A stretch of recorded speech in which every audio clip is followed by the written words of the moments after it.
श्री शिवाय नमः। भगवान विश्राम करते हैं, पट जब बंद होते हैं तो मेरे नारायण के हृदय से बाहर जो लक्ष्मी जी का मंदिर है वहां से लक्ष्मी जी को लाकर हृदय से लगाया जाता है और भगवान को एक कम्मल पूरा घी में उसको लपेट कर पूरे घृत में उसको लगाकर गौ माता के घृत में उसको लगाकर नारायण को भगवान शिव का स्मरण कर कर लपेटा जाता है। भगवान नारायण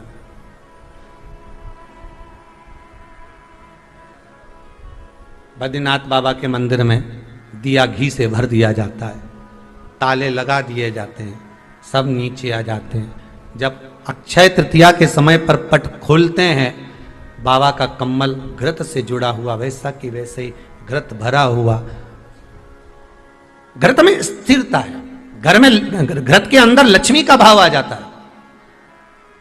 हमारे यहाँ हिंदू धर्म में बहुत सुंदर बात कही जाती थी पहले, आजकल जमाने में कहते कि नहीं कहते मालूम नहीं, पर मारवाड़ के अंदर एक रीति थी, घर के अंदर रसोई घर में एक इतनी बड़ी कुल्हड़ होती थी जिसमें घी भरा होता था, छोटी सी चम्मच होती थी, उसमें पूरे घर का घी खाली हो जाए और उस कुल्हड़ का घी खाली नहीं होना चाहिए।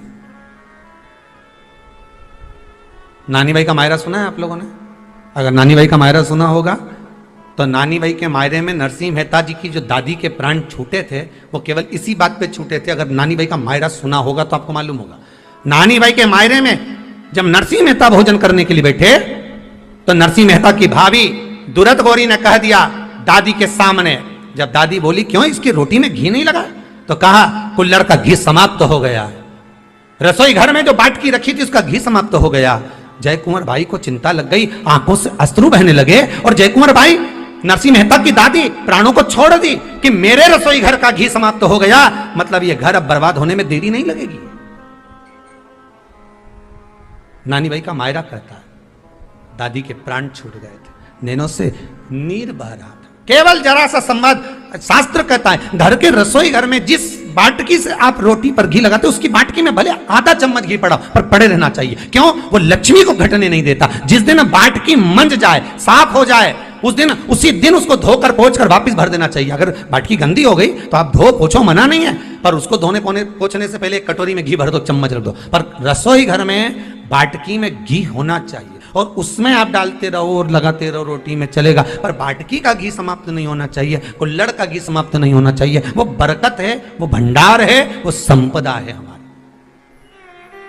घृत वैभव देता है, घृत वैभव प्रदान कर,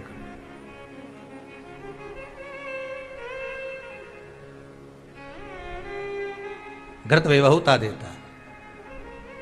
कितना सुंदर कहा है,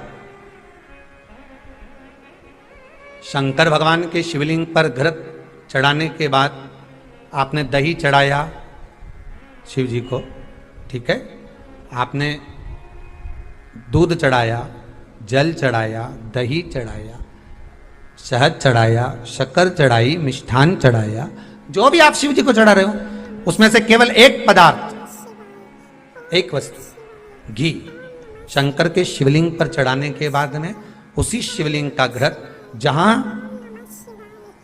शिवलिंग रखा हुआ है, शिवलिंग जहां रखा रहता है उस कटी पर उस घृत से हस्त फेर देना चाहिए अपनी मनोकामना कर कर।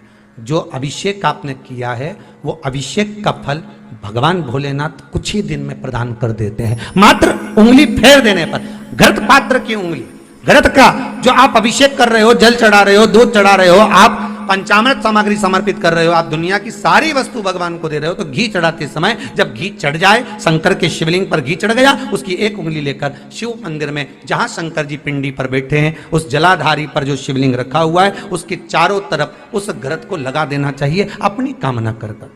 महाराज शिव उसको स्वीकार करता है, क्यों? शंकर और पार्वती के मिलन स्थल माता पार्वती की गोद में भगवान शंकर का जो शिवलिंग स्वरूप विराजमान है, हस्त कमल के अंतर्गत जो भगवान विराजमान है, उसका फल चोगना मिल जाए। शक्तिपीठ नाम सुना है? अरे बोलो तो, जितने लोग कथा सुन रहे, शक्तिपीठ नाम सुना है? शक्तिपीठ का मतलब क्या होता है? जहां पर माता सती के अंग के टुकड़े होकर गिर पड़े वो शक्तिपीठ के रूप में निर्मित हो गए।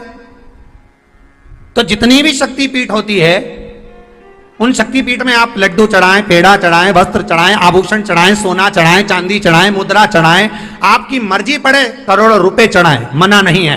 पर शक्तिपीठ का दर्शन करने जब जाएं तो कम से कम थोड़ा साथ में गाय का घृत, असली घी साथ में लेकर अवश्य जाएं। क्यों? शक्तिपीठ पर भी घी समर्पित करने से मनोकामना पूर्ण हो जाती है। आप आएंगे शक्तिपीठ का दर्शन करके और मनोकामना पूर्ण होना है, मात्र शक्तिपीठ। आप चढ़ाएं वस्तु, ढेर चढ़ाएं, आप सोना चांदी अंबारियों में धन दौलत सब चढ़ाएं, पर साथ में आप चुनरी चढ़ा रहे हैं, साड़ी चढ़ा रहे हैं, घृत भी दीजिए, घृत भी प्रदान।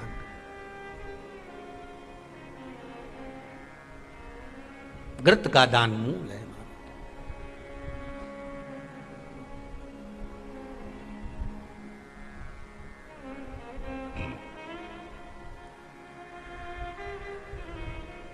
तुमने ही जल थल बनाया, सभी तुम्हारी माया छाया।